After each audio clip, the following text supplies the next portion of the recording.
fellow students, I believe you are still safe and healthy. I am Teacher Hilda, your teacher for literature in English, Senior 6. I want to remind you that this program is brought to you by the Rwanda Education Board in partnership with MASTERCARD and IEE Rwanda.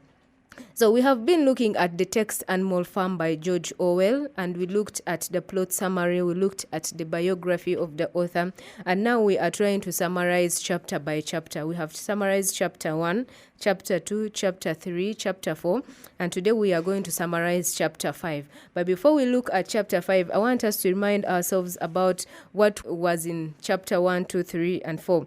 In chapter 1, we looked at Mr. Jones on the manor farm, and we said he is an alcoholic.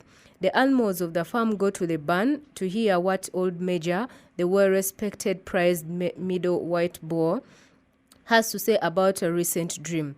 Bluebell, Jessie, and Pitcher are the 3 farm dogs. Boxer and Clover are the 2 cart horses. Muriel is the white goat, and Benjamin is the donkey. So old Major tells the animals that humans are enemies of animals because humans force animals to do the job they cannot do. He also says they must work to overthrow the human race. Old Major teaches them a song, but while they sing it, they wake up Mr. Jones, so they must go to sleep. In chapter 2, 3 nights after the meeting, Old Major dies in his sleep. The animals start to think about preparing for the future rebellion. They come up with a system of rebelling ideas which they call animalism. So one night, Mr. Jones becomes so drunk at a bar and does not return to the farm until the next day. So the animals are unfed and become so hungry. So what they do is that they break into the store shed and start to eat the food in the bins. When Mr. John returns and sees what the animals have done, he and the 4 other men begin to beat the animals. The animals then begin beating the humans, who eventually run away for their life. So the animals were thrilled not to be anybody's slave anymore. So they create the 7 commandments. In chapter 3, the animals all worked hard in the field collectively and were rewarded with a great harvest season. A boxer was the hardest worker of all the animals. His personal motto was, "I will work harder." Some animals had trouble learning and memorizing the 7 commandments, so Snowball decided to simplify the commandments to 4 legs good, 2 legs bad. And remember what they have to tell the birds, that the difference between them and the humans is that the humans have hands and the birds do not have hands. So in chapter 4, we looked at Snowball and Napoleon sending pigeons to neighboring farms, telling them of their rebellion and urging them to do the same. Mr. Jones sits at the Red Lion pub and drinks his problems away. So in October, Mr. Jones and other farmers come back to Manor Farm to try to recapture it. The animals knew that Mr. Jones would come back and they were prepared. So Snowball was in charge of defensive operations. The animals once again defeated Mr. Jones and his friends. So Boxer accidentally kills a boy. But later they discover that the boy did not die, wakes up and goes. So in chapter 5, we are going to discuss chapter 5 today. We are going to discuss it and I will try to analyze it. Come along and play with us. So in chapter 5, as winter approaches, Molly becomes more difficult to deal with. She's often late for work and complains, but she spends most of her time gazing at her reflection in the drinking pool. So one day, Clover takes Molly aside and quietly asks if she really saw Molly allowing a man from Foxwood to pet her nose. Molly denies this accusation, but she can't look Clover in the eye. Secretly, Clover goes to Molly's stall and discovers a stash of sugar and ribbons. And so Molly disappears, and after a few weeks, pigeons report that they have seen her at Willingdon happily pulling a dog cart and wearing ribbons. So the weather becomes bitterly cold in January, so the animals can't do anything in the field. What they do is that they attend many meetings and the pigs can't plan out the coming season, something the animals accept as natural given how intelligent the pigs are. So the other animals still get to ratify the pig's decision. However, the system would be perfect, except that Snowball and Napoleon disagree on every point, actually on everything. Snowball is better at speaking and convincing animals at meetings, but Napoleon is better at convincing animals individually between meetings. So he's especially successful with a sheep who begin bleeding 4 legs good, 2 legs bad in the middle of the meetings, and especially in the middle of Snowball's speeches. So they are trying to disrupt Snowball. So Snowball speaks often about farming theory and development and Vob's complicated schemes. And Napoleon comes up with no ideas of his own, but quietly insists that Snowball's schemes are silly. Remember, he doesn't come up with his own, but when Snowball starts to speak, he thinks that whatever he is speaking is not good. Napoleon comes up with no ideas of his own, but quietly insists that Snowball's schemes are silly. So their biggest dispute, however, is over the windmill. Snowball proposes that they build one of the highest point on the farm, as it would be able to give the farm electricity, which would then allow the animals to enjoy leisure time while machines work for them. It takes Snowball a few weeks to develop plans in chalk on the smooth floor of a shed. The other animals can't make sense of the drawing, but it looks like impressive. So everyone visits daily, except for Napoleon. So Napoleon does visit once, contemplates the plans, and then urinates on them. Snowball is upfront that building the windmill will be difficult. They will have to carry stone, build walls, and somehow procure cables, but he insists that they can do it in a year. After this, he says the animals will only have to work 3 days per week. Napoleon urges that they need to increase their food production and that focusing on the windmill will lead to starvation.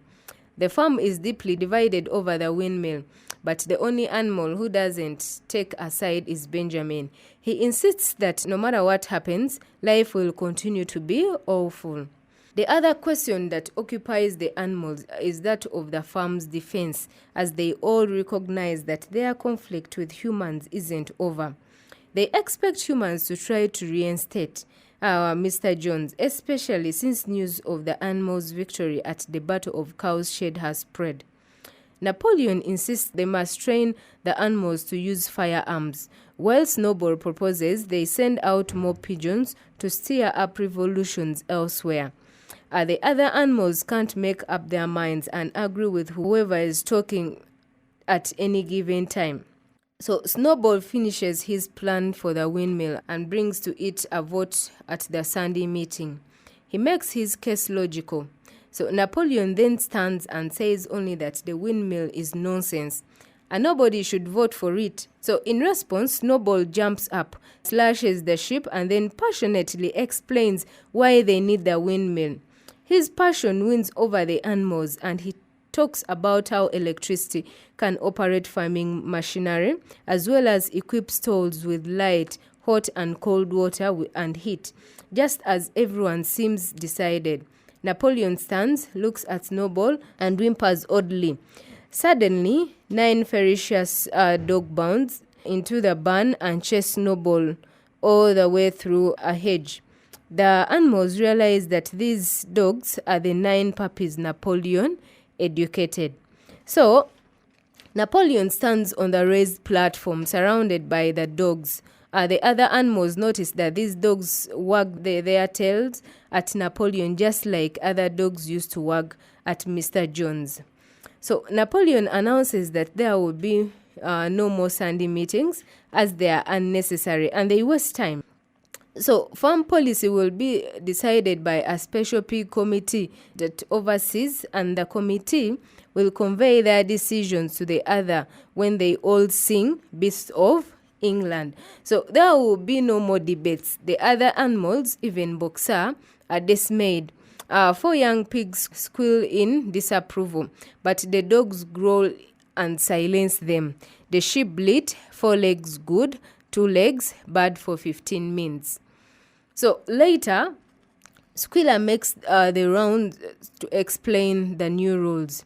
He points out that Napoleon is sacrificing himself by taking on the difficult job of leadership, and he must do so because the other animals might make the wrong decisions. So Squealer asks where they would be if they had followed Snowball, but someone points out that Snowball fought bravely at the Battle of Cowshed. Squealer insists that bravery isn't as important as reality or obedience, and implies that Snowball's role in the battle was exaggerated. So he reminds everyone again that if they were not disciplined, Mr. Jones would return. This convinces the animals entirely. Anything that might help Mr. Jones must stop. So Boxer declares that if Napoleon says it, it must be right. So winter turns into spring and the prowling begins. Every Sunday, the animals gather in the barn to get their orders for the week. And Napoleon decenters old Major's skull and asks everyone to walk past it reverently. While during meetings, the animals sit separated. Napoleon, Squealer, and a pig named Minimus sit together surrounded by the 9 dogs, while the other pigs sit behind them. The rest of the animals sit in the body of the barn looking at the pigs. 3 weeks after Snowball's departure, Napoleon announces that they will build a windmill. It will take 2 years and will require everyone's rations to be reduced. So later, Squealer explains privately that Napoleon never opposed the windmill. It had been his idea and Snowball stole his plan. So Napoleon only appeared to oppose the windmill to get rid of Snowball, whom he declares is dangerous and a bad influence. So Squealer says that this is called tactics, a word the other animals don't understand. So Squealer is persuasive and has 3 dogs with him, so the animals don't ask questions. So that is our chapter 5. So our chapter 5 focus on Clover confronting Molly about lacking work ethics. So soon after that, Molly disappears, and then Snowball and Napoleon have bitter rivals with one another. Snowball wants to build a windmill on the farm, but Napoleon doesn't want to take part in it. So 9 dogs chase Snowball off the farm. So then after Napoleon says that they are going to build, actually he announces that they are going to build a windmill again, because he claims that the idea was initially his, however it was stolen by Snowball. Come along and play with us. So we are going to try to analyze this chapter 5, as much as we can. So when we look at the first paragraphs, Molly living is parallel to how many in the middle class simply left the USSR while they still could. So if Snowball or Napoleon were to assess her motivations and the implications of her leaving, they would likely say that Molly has bought into the narrative that she needs to strive to become a member of the ruling class in order to live a successful life, something that animalism tries to discount by insisting that class itself is silly. So this is hypocritical, of course, as the pigs are becoming their own upper class. Again, the animals accept outright that the pigs should make decisions because they are smarter. So it shows how uneducated lower classes essentially give away a lot of their power by not recognizing their own right to an opinion, or for the matter, their ability to voice it. So the relationship between Snowball and Napoleon mirrors that between Trotsky and Sultan, especially the way the two were able to connect or not with potential supporters. Trotsky had grand plans to modernize the USSR and bring it into the modern world. Plans symbolized by the windmill. Snowball's idea to build a windmill. Why did they want to build a windmill? They wanted electricity. They wanted electricity to run machinery. They wanted light. They wanted heat, among others. So I want you to note that with Snowball, he makes it clear that modernization like this is actually in line with the ideals of the revolution, in that all the animals will benefit from putting in this work for on the front end. They will all enjoy electricity. and the issuing leisure time. So this suggests that an ideal situation, there would be fewer class distinctions. Why? Because everyone is enjoying the privileges. Since leisure time is a mark of being higher class, one can only enjoy leisure time if they don't have to work all the time.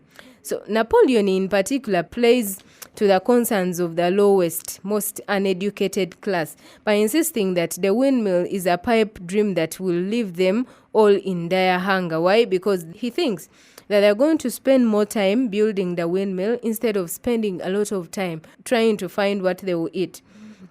So this begins to create an environment of fear, as many animals are probably starting to fear that if the windmill idea goes through, their reasonably happy lives will disappear instantly. Why? Because they think they will suffer of hunger. So Snowball makes the case here that if Animal Farm is able to incite rebellion all over England, they will effectively get rid of all people who might want to stop them. And then there will be no reason to fight. So since there is no one to fight in the first place, this represents a more idealistic take on things, as it holds the rebellion. This is always good and will always end well, if only the rebellion keeps going. So the event in this passage make it clear that while it is possible to use language persuasively to bring someone to one side, see how Napoleon and Snowball do it, what will win in the end is brute strength and fear, as represented by the 9 attacked dogs. So Napoleon doesn't have to say anything. He just has to make it clear that anyone who agrees with Snowball's rhetoric will be chased down and possibly killed. So removing Snowball also means that Napoleon has clear path to declaring himself leader, so which will allow him to turn Animal Farm into a terrifying totalitarian state. So Napoleon's announcements make it clear to the reader, if not entirely to the animals, that no one else will have any power to hesitate. He oversees the pigs committee, after all, which means that he can still squash ideas that he doesn't like. So if you bring an idea that Napoleon doesn't like, then meaning he's not going to consider it. So the fact that young pigs' disapproval is so quickly silenced by the dogs again shows the power of brute force and fear over language, and illustrates how leaders like Napoleon shut down open communication in order to take power. So using squealer like this essentially allows Napoleon to employ a good cop, bad cop strategy, as he terrified that animals during the meeting, but now Squealer can make everything okay by explaining it to everyone. So however, Squealer is clearly on Napoleon's side, as he insists that the other animals aren't capable of making good decisions. Specifically, spreading misinformation about Snowball allows Napoleon to make the case that he himself is the only one the animals can trust. So digging up old Major's skull is a nod of the fact that disinterred Lenin's skull and treated it in a similar manner.